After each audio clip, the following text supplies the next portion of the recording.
Good evening, everyone. My name is Lindsay Folkerth, and I'm so excited to welcome you to the 2021 Northwest Ohio Jewish Book Festival, brought to us tonight by the Jewish Federation and Foundation of Greater Toledo. This evening, Bowling Green State University professor Jolie Sheffer will be interviewing Pam Jenoff about her new book, The Woman with the Blue Star. Following the interview, we'll have a question and answer period. Please feel free to type in your questions at any time in the question and answer module. It's now my pleasure to formally introduce you to this evening's interviewer and author. Jolie Sheffer is a professor of English and American Studies at Bowling Green State University, where she teaches courses in race and ethnicity, cultural studies, and minority literatures. She earned her BA in English from Northwestern University and her MA and PhD from the University of Virginia. She's the author of The Romance of Race, Incest, Miscegenation, and Multiculturalism in the United States, 1880 to 1930, and Understanding Karente Amashita. Since 2016, Jolie has been the director of BGSU's Institute for the Study of Culture and Society, a public humanities center. Pam Jenoff is an author of several books, including the New York Times bestseller, The Orphan's Tale. She holds a degree in international affairs from George Washington University and a degree in history from Cambridge, and received her JD from the University of Pennsylvania. Her novels are inspired by her experiences working at the Pentagon and as a diplomat for the State Department handling Holocaust issues in Poland. She lives with her husband and 3 children near Philadelphia, where she teaches law.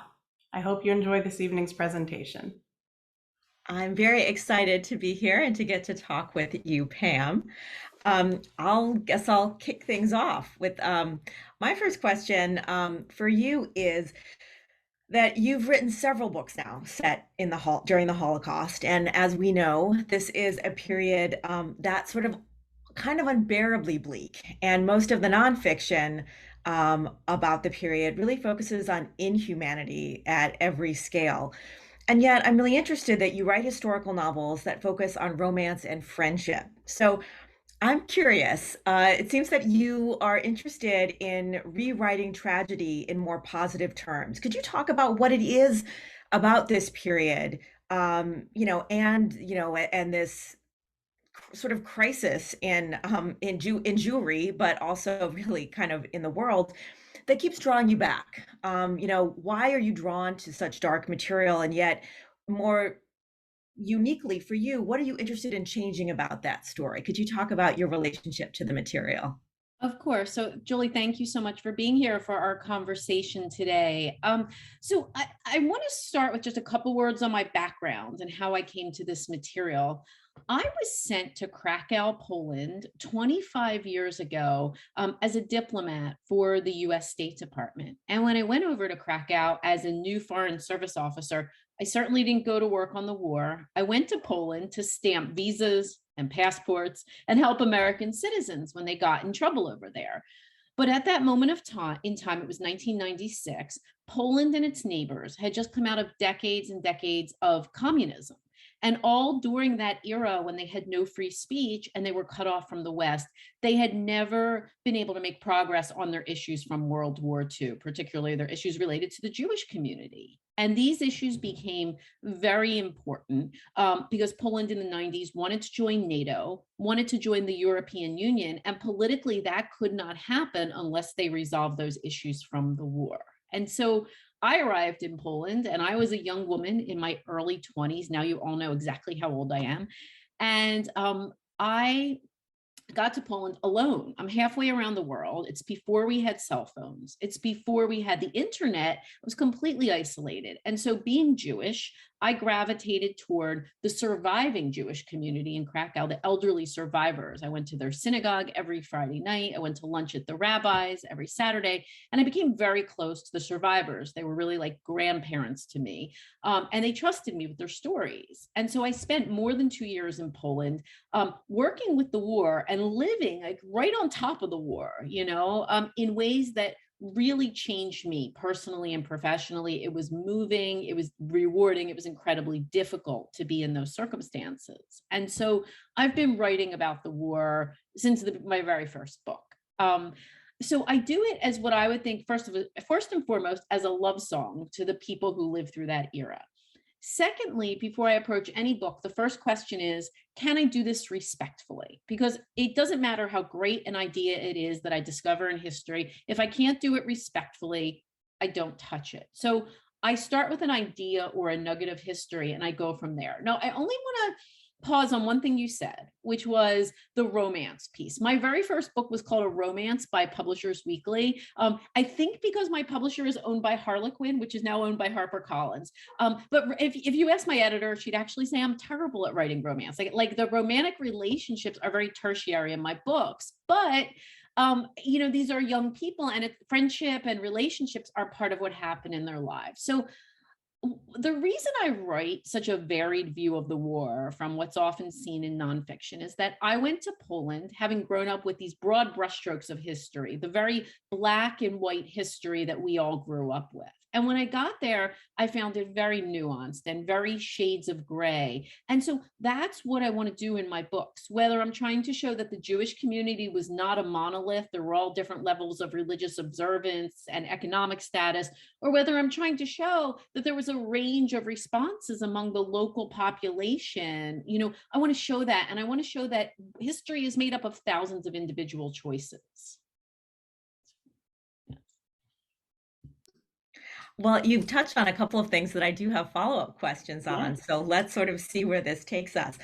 You talk about being in Krakow and learning from the Jewish community. And so I do have a question that, like, I think one of the things that's interesting about the book is that you show characters of different levels of observance, right? Jewish characters, the two families, one much more observant than the other, as well as, non-Jewish characters who aren't all villains. You have many good people in the books. But I'm curious if you could talk about the ways that your own beliefs and practices shape your worldview and how you think your Jewishness shows up in your fiction.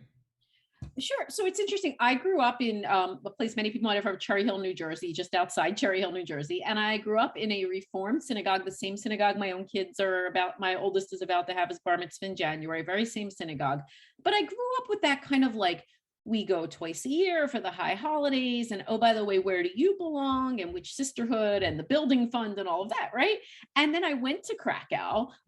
First of all, the shul in Krakow was Orthodox. So for me, this is a huge education of observance and, learning like you don't carry anything on Shabbos. And, the whole thing was a tremendous education. And I found myself living among people who had a very different background from my own, and yet were tremendously accepting. And so I remember an Orthodox rabbi saying to me before Yom Kippur, have a good fast if you're fasting. It was that sort of, openness. The other thing was when I got to Krakow, there's one open synagogue. It was like the size of your family room. And there was no rabbi. When I was there in 1996, the Lauder Foundation brought the first rabbi back to Krakow. And it was a really big deal. But we had one synagogue. And so I'll never forget this moment. I only saw my dad cry twice in his life, once when my mom was sick, and the second time outside the Remu synagogue in Krakow. We had just had this very grueling day visiting Auschwitz, and we're standing outside the synagogue, and the local men pulled him in because they needed him for the minyan. And so it's that kind of sense in a place like Krakow that like every Jew matters. And that's something that I really brought back with me. So these things I think carry across in my book when I'm showing Jewish people transcending their differences and their levels of observance or their sense of inclusion. It's very much comes from my own experiences. And like many of us, I've had different levels of observance and involvement at different stages of my life. And that's what's so beautiful about kind of this big tent we're all under. I'm marveling at I've not spent a lot of time in Krakow, but the one time I visited was in February of 1997. Wow. And so I was there right around the same time. I was there. How did we not meet? Well, we didn't have cell phones or the internet, right? So I had my backpack and was staying at youth hostels and things like that. But so much of what you're evoking, I remember, that sense of transition, right? Of, visiting a country that was very much sort of leaving,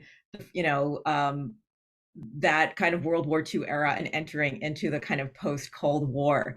And I remember visiting the Jewish Quarter and things like that. And what was visible was the elderly, right? The kind of remnants of folks who have managed to hang on, and not yet a kind of, renaissance that was still kind of in the making. Have you been back? And I'm curious, or with ties that you have through work and friendships that you've made, how has the city changed? Well, so it's very interesting. I had not been back since 2003. And when I was working on The Woman with the Blue Star, I moved. The historical inspiration was actually in Lviv, Poland, and I moved it to Krakow. And I said, all right, I'm going to go to Krakow. It's time to go back. It had been 17 years. So I booked myself a really nice trip to Krakow. Picture a mom only trip, like the good airfare, the good hotel. And I booked that trip for March 11th, 2020. And everyone pauses and thinks about that date. And as COVID started to bubble up, my publisher said, we don't think you should go. And I was like, I am going, and I'm going to wear one of those masks, because we didn't know what that was back then. Well, the flight shut down on March. They all shut down around March 11th. And thank goodness they did, because I had an emergency appendectomy on March 12th. And I do not want to be in the air over Poland when that happens. So I never got to go on my trip. But the incredible part is, I have many friends who are still in the consulate, even after 25 years, my local contacts, and they had set up all of these meetings for me, the sewer expert, the city expert, all of the experts.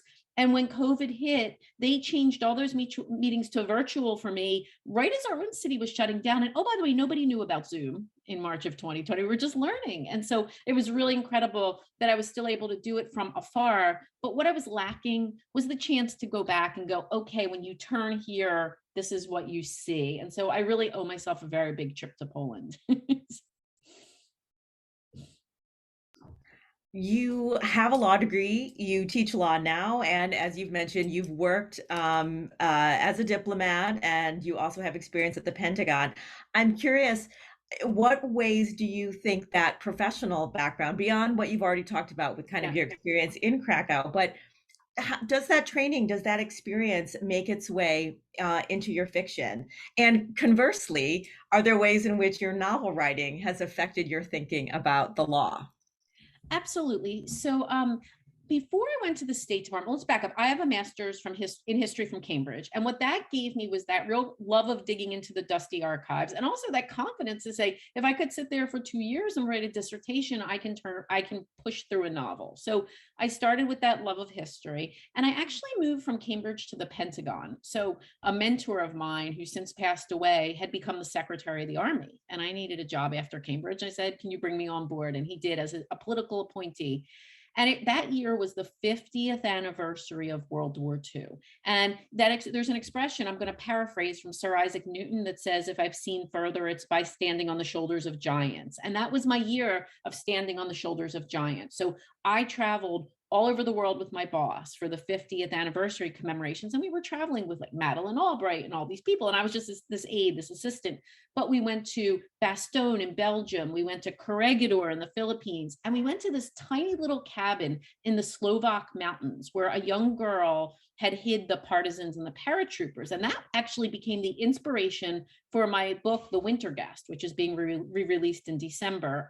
So that was a very formative year. And of course, the State Department was very formative. So all of these experiences, I went to law school and I did practice for many years. And I will tell you that the biggest thing being an attorney brought to my writing is the ability to revise.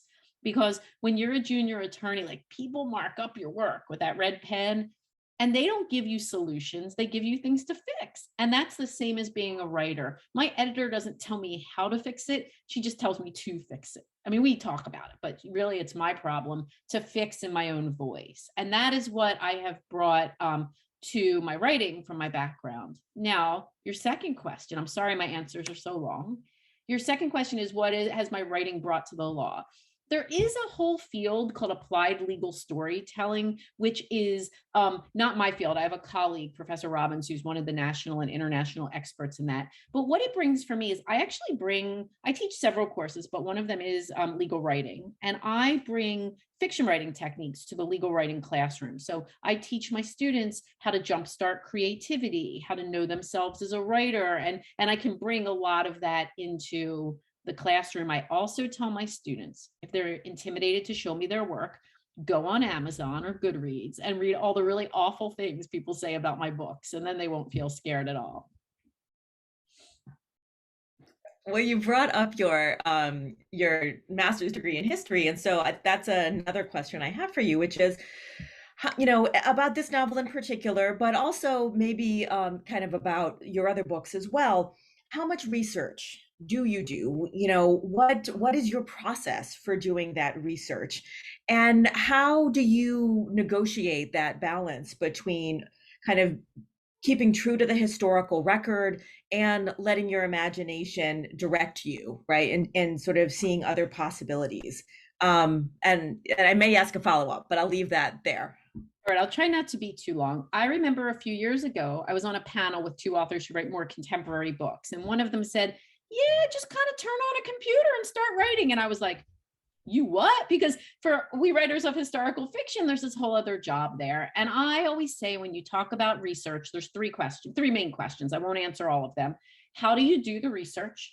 How do you weave the research in so that you don't get a big dump of information that stops the story just because I think it's really cool?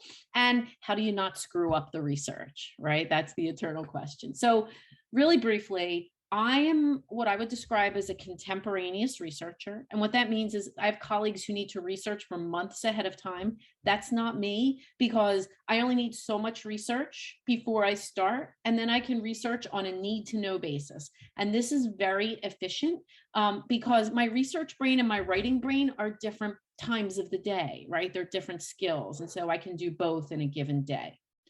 Regarding weaving in history into fiction, it's interesting. I wrote a book called The Orphan's Tale, and this book was about German circus. It was inspired by a true story of a German circus that had hidden Jews during the war. And when I was researching this book, I found this incredible nonfiction source that talked about Jewish circus dynasties. Can you imagine these families I'd never heard? The Blumenfelds and the Lurches and their 13 children running circuses all over Europe. Well, I wanted this in my book, but it wasn't the story. I made it one of my characters' backstories, and I wove it in. And months later, my publicist said, such and such publication really wants the excerpt about the Jewish circus dynasties. And I reread my book, and it wasn't there because I had woven it in throughout. So that's the goal. The last piece I just want to say about the screw ups, I employ every expert in the world on my books, geography and history and language and everything you need. And there are still mistakes. It invariably happens across books, so we do our best. And I say the mistakes are all mine. And did you ever hear that on Game of Thrones, they left a water bottle on set? That's what makes me feel better about mistakes. But I mean, it's a long answer. The bottom line is I write fiction, so I try and stay true to the skeletal history, the dates and the places, but I never want to stake too large a claim around what is true in my books. Characters are all composites. And so if I have to make a conscious decision to deviate from history, then I'm going to note it in the author's note. And as someone who, right, sort of has this knowledge and respect of history, of the law, but now has, another career as a fiction writer, what is it that you think literature can bring to that history that nonfiction does differently? Well, as I said before, one of my goals is in showing the complexities of history is for people to understand that history is individual responsibility and thousands of personal choices. And so the goal as a novelist, for one part, is to take my reader and put her or him or them in the shoes of my protagonist and have that reader say, what would I have done in these circumstances? And that's one of my one of my main goals that I think fiction does really well. The other piece is, in my books, you have characters, and they're often women, although not exclusively, who through history would have had their feet on a very set path. But because of war or other catastrophe, these women are thrown off the path, and they're tested and they're challenged, and they meet one another where they might have never met before. And I love for readers of fiction to see these characters from different backgrounds kind of transcending the otherness, right? And because I think in our own world, we've got so much otherness and we've got so much divide, that if you can empathize with a character who is kind of crossing that line and building that bridge, then maybe it'll help us in the same way. You noted in the acknowledgments to your books that you wrote this kind of there was a book about confinement that you didn't plan on writing during a pandemic, right? When we would all learn about confinement in new ways. How did writing the book shape your own approach to managing quarantine and social distancing over a long period? And did the research or the writing of the novel, and thinking about this story in particular, sort of shape or affect how you personally dealt with the challenges of sort of being stuck at home for long periods of time? Well, I certainly was as overwhelmed by the pandemic, as anyone. And so, but as I was writing it, I realized that here I was writing a book about isolation and connection. And we were not living in anything near like what the people in the war were, but we were going through our own kind of isolation, and we were seeking connection. We were seeking it on Zoom. We were seeking it by drive-by birthdays, and we were seeking it waving at our neighbors across the street. And it was a really powerful parallel, as was the unexpected nature of what we faced, right? So I never thought in 2020 that I would be saying, can I get meat and can I get toilet paper? And how am I going to educate my children? And it was a very strong connection to me, for example, to a mother in the book, like Sadie's mother, who one minute was living in a fine apartment and suddenly never expected to be trying to help her family survive in a sewer, So that parallel was very powerful. If you think about what we went through and what the people went through in my book, they wound up, the characters in my book, which we really haven't talked about yet, they were in the sewer for more than a year. But they didn't go into that sewer thinking they were going to stay for a year. They thought, it's day by day, it's week by week. Do you remember we all said 2 weeks to flatten the curve?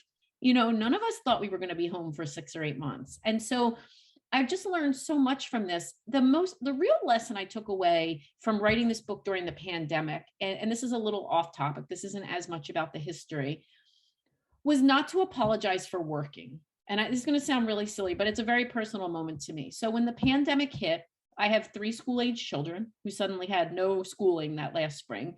And we got a pandemic puppy. And for months and months and months, I didn't get to work. And it felt awful. It felt like, not exercising or something. And then the fall of 2020 came, the kids were in virtual school. I put the puppy in daycare, and don't laugh because doggy daycare is big with authors.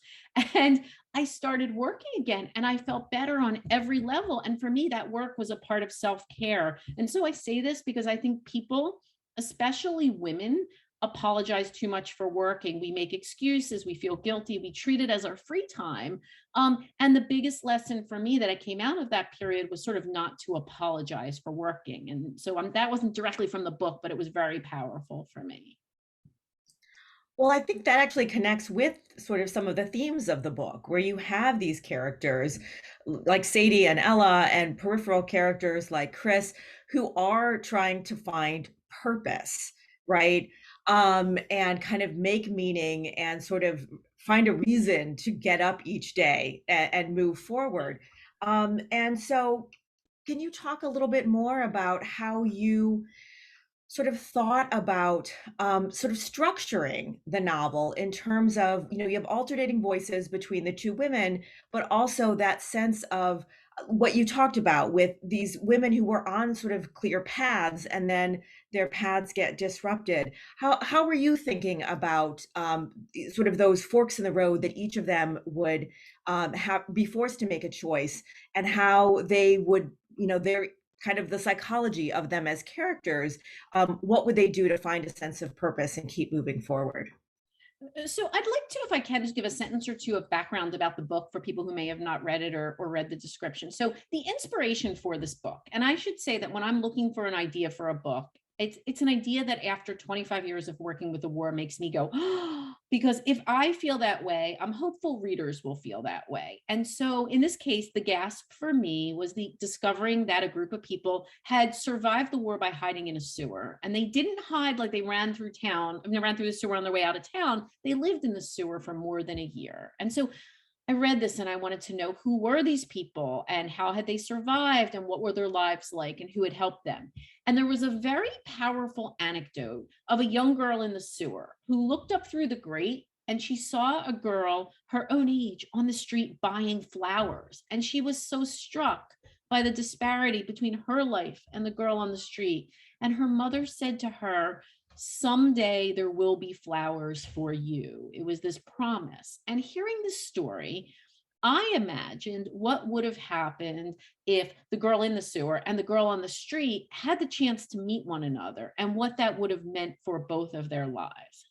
Now, that all sounds very nice, but I will tell you, it was not like it went from there to like, here's a finished book.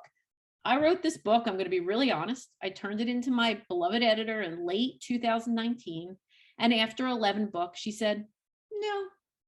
And I was like, no. And she's like, no. And I had written a total clunker of a first draft that now had to be rewritten entirely in 5 months. But my point of that is, when I wrote the first draft, I had only written it from Sadie's point of view. I had only written it from the girl in the sewer. And so my editor wisely said, in this case, she did give me the solution. She said, you need both points of view. And so it became Sadie and Ella, which I should have known because I write lots of books from multi-point of view. And so it just worked out so much better to do that. One of my other questions was about, because you mentioned that in the acknowledgments too, starting over. And so I'm wondering if you have any advice for, attendees here, like how do you tackle that daunting task of needing to start over when, what advice can you give to our, audience members here today when you hit a challenge that seems just overwhelming? How did you tackle that big challenge to, rethink the entire book?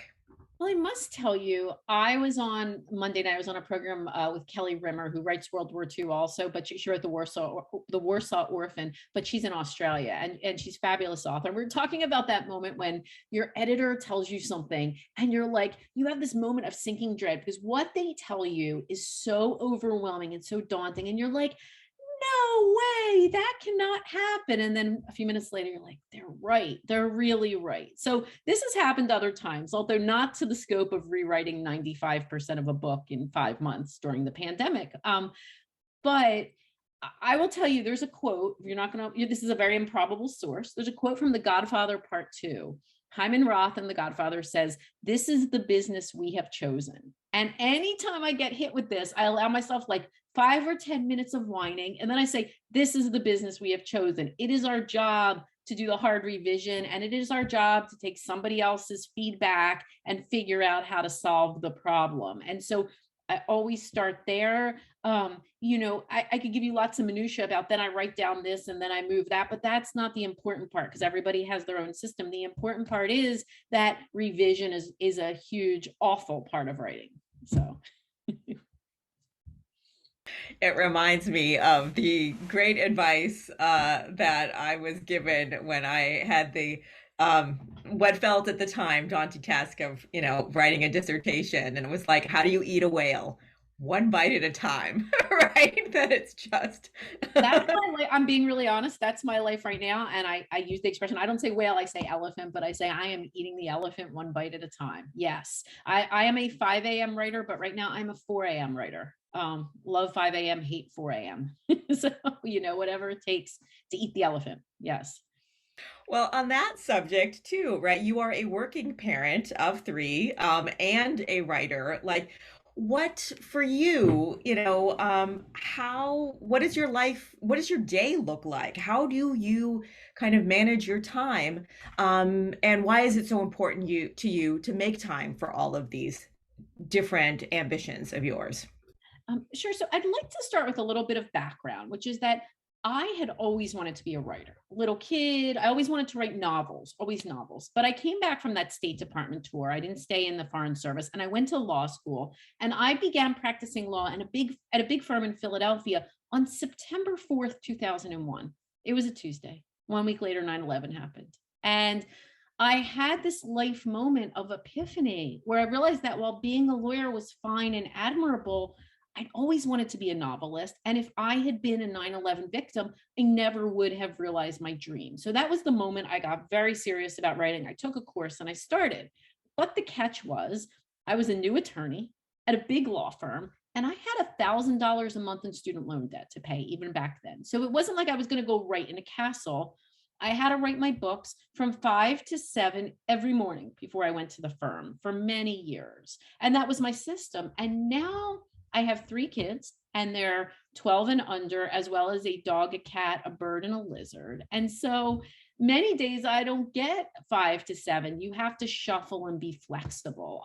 But it certainly, those early years really informed my writing process in terms of the space I need. So I believe in being flexible. Sometimes it's the big computer. If the puppy needs me downstairs, it's the laptop with the lights out. It could be my office at the university, or it could be what I call the Panera office, right? So you have to be really flexible. I love the early morning. I'll take 7 early mornings a week. I am a short burst writer. So I don't know what to do with 8 hours, but I need those, 1 to 2 hour chunks spaced throughout the day to write. And so that's sort of how I get it done. It's really important to be disciplined. No one, not my mom, not my sainted husband who is watching the dog downstairs right now. No one ever says to you, why don't you take some time to write? That just doesn't happen in our lives. You have to guard your time, but be flexible. And as to like sort of the how and why of it, I only do 3 things. I write, I teach, and I'm mom. I love all of those things. I stay in my lane. I don't make anything look nice. I don't cook anything. And if you saw, the reason there's a screen behind me is because I live in squalor. But the truth is I love those 3 things. And if I hit Powerball, if I had time to play Powerball, I would still do those 3 things. I would just slow down a little bit. I wonder, would you be able to tell us a little bit about what's next for you and kind of what time, place, world is capturing your imagination these days? I would love to. I am working on a book inspired by the true story of the only known sabotage of a train headed for Auschwitz. So there was a train that went from Belgium to Auschwitz that a group of people attempted to sabotage en route. And my book looks fictitiously, based on the history, at both people on the train and the saboteurs. That's what I'm working on, feverishly at 4 a.m. So when can folks expect? Does it have a estimated fill date? Well, I would say early 2023, which sounds really far away to many people, but sounds terrifyingly soon to me. But if people are waiting and looking for something in the interim, as I mentioned, they are re-releasing my book, The Winter Guest, in December with like a stunning new cover. So that's out there. There are 11 books. There's got to be something for most people. Pam, I'm wondering, I know that you do have some of the photos. Would you show folks some of the photos from your research? Yeah, let me see if I can for master the the book? share screen. Bear with me a second. I'm really bad at this. So I did want to share. Hold on, I'm trying to get, my photos are like taking over the screen. Let me see if I can just get these minimized for a second so I can get on share screen. All right, let's try this, folks. Hopefully I won't show you anything awkward on my desktop. All right, let me make this big. All right, can you see slides? Yes, we can see Okay. them. Okay, so I wanted to share just a little bit about my research for The Woman with the Blue Star. So this first picture is not great quality. This is an image of the sewer in Lviv. And so you may remember I told you that I moved the story from Lviv to Krakow, but the real group of people who survived in the sewer were in Lviv. And So there's a wonderful nonfiction book if folks want to know more about the sewer, and it's called In the Sewers of Lviv by Robert Marshall. And it had a great deal of detail about what their lives were like. And one thing it described really vividly was the sewer pipe. So these people lived in a sewer where some pipes were so skinny, 40 inches, you could barely shimmy through them. Other pipes were like a raging river. Look at this. This looks like a tunnel, that cars could drive through, but it was a giant pipe, raging water through the middle that people could and did drown in. And there's a tiny little brick path along the side here where they could walk, but no railing, nothing to hold on to. So this is what sort of path that Sadie and her family were traversing in the sewer. This is a sewer grate. So if people have read the book, they know that initially Sadie and Ella talk through a sewer grate. And this is a typical sewer grate where they would have seen one another initially. This is a fountain in Lviv. And one of the interesting things is there was water that trickled off fountains and pipes and melting snows that were some of the ways that provided water for people underground. They could siphon it off. And it also shows you the immediacy of the life above ground while Sadie and her family are below. I mean, the people could hear music from the churches and they could see things going on in this world above that they could not be a part of. So this is a picture of a man named Leopold, and Leopold was the real life inspiration for my character Pavel. And in the book, Pavel is a sewer worker who helps the Jewish people who are hiding. And this is what Leopold did in real life. So he helped the Jews in the sewer. He was not a particularly honorable man before the war. He had been a thief. And then he was a sewer worker. And then he agreed to help these people, but he was getting paid to help them. And so when they ran out of money, they didn't know what they were going to do. And he kept helping them. He brought them food. He would go all over the city to find enough food without being detected. He brought them prayer books. He brought them candles, whatever they needed. In real life, this very heroic gentleman was killed around 1947 or 48 when he was biking with his daughter, and a truck was coming toward them, and he pushed her out of the way, and he was killed. So he was a hero right till the end, and I believe he's honored as a righteous Gentile in Yad Vashem. This is a map of Krakow, and I apologize that the words are in Polish, but the reason I have this up here, and I think it's significant, is, when I moved my story to Krakow, for purposes of the research, I had to make sure that everything which took place in Lviv was actually possible in Krakow. And so in Krakow, if you've been there, and I think, Jolie, I think you said you were, Krakow is bisected by the Wisła River. And so above here, you have the old city and the Jewish quarter. But below the river, you have the ghetto, where a lot of Schindler's List took place. And you have the neighborhood where the sewer would have been. And so I could never learn from research if it was possible in the 1940s to go under that river by sewer, if the sewer pipe went under. And so in my book, anytime they need to cross that river, they have to come up and go across the bridge, because I just couldn't figure out if that would actually work. One more slide. This is a modern day picture from Krakow. And the reason I have it is because this is a view of Wawel Castle and the Wisła River. And if you imagine that Sadie's on the far bank looking across, this is the sort of view that she would have seen going across just visually. So those are my slides. I'm going to stop share. That's what I have. Thank you, Pam. I think we are about ready for some questions. If folks in the audience have some, I've been looking to see if any are showing up in the chat. I haven't seen any yet, but if anyone does, I'd love to be able to kind of collect some of those and ask. And they're all scared off by my long answers. Don't be scared. While we're waiting for some folks to ask questions, I'll ask you another one. What were some of your literary inspirations? What were some of the authors or books that you read that just really spoke to you, before you became a writer, or even, maybe as you were embarking on that career?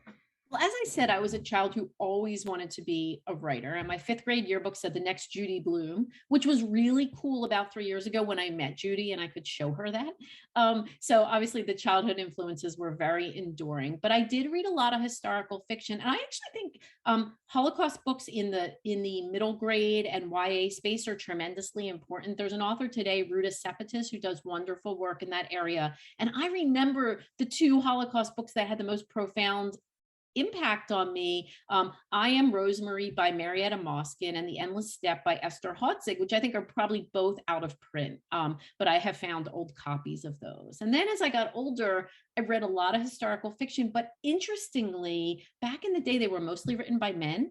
So I'm talking about James Michener, Leon Uris, Herman Wouk, John Jakes, like that whole, those big thick books, right? That could barely be fit in a paperback. I read a lot of those, and I still read voraciously across all genres.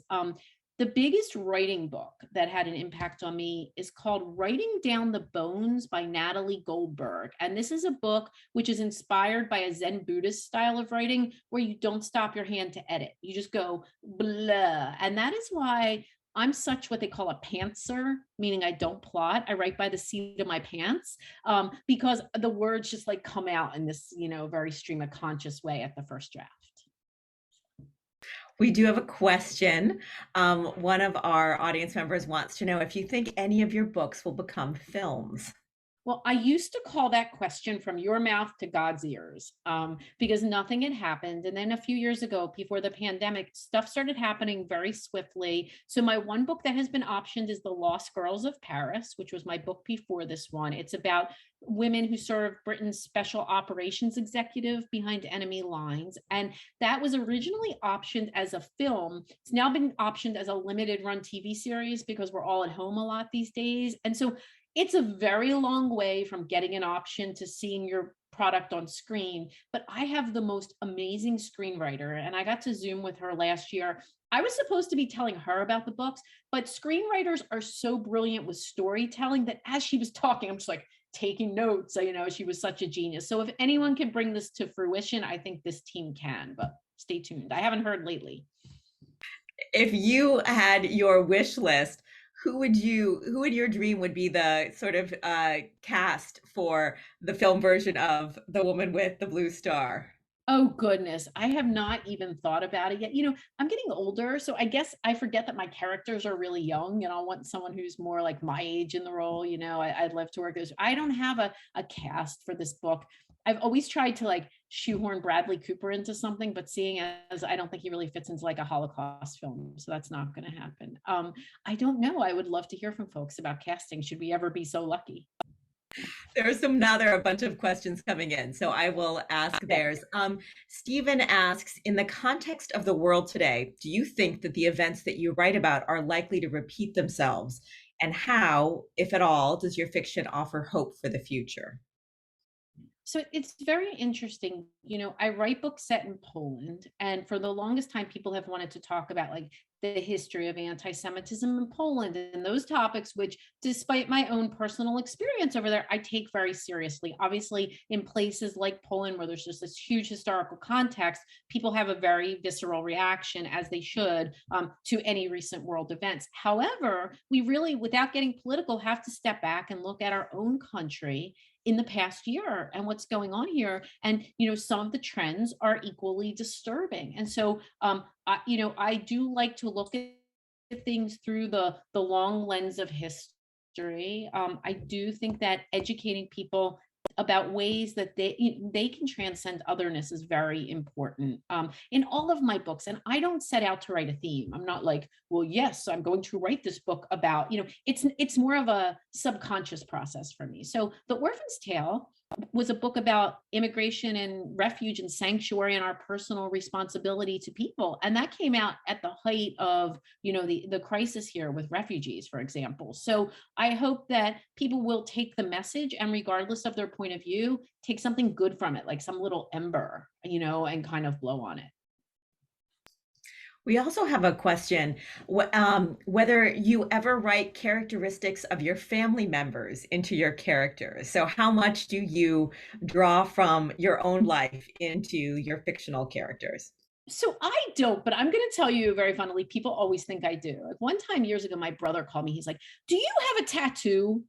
No, I don't have a tattoo. But because a character had a tattoo, he totally thought it. My mom called me. She said, "You said her mother was a terrible cook." And I'm like, "It's not you."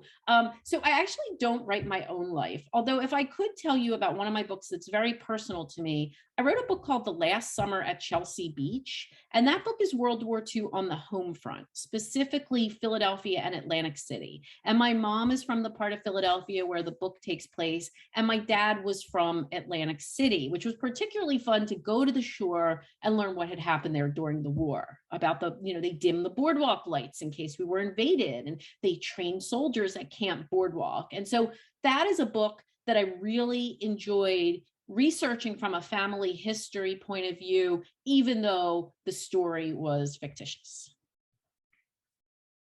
Susan has a question about the woman with the blue star. What made you decide to incorporate the childbirth in the sewer?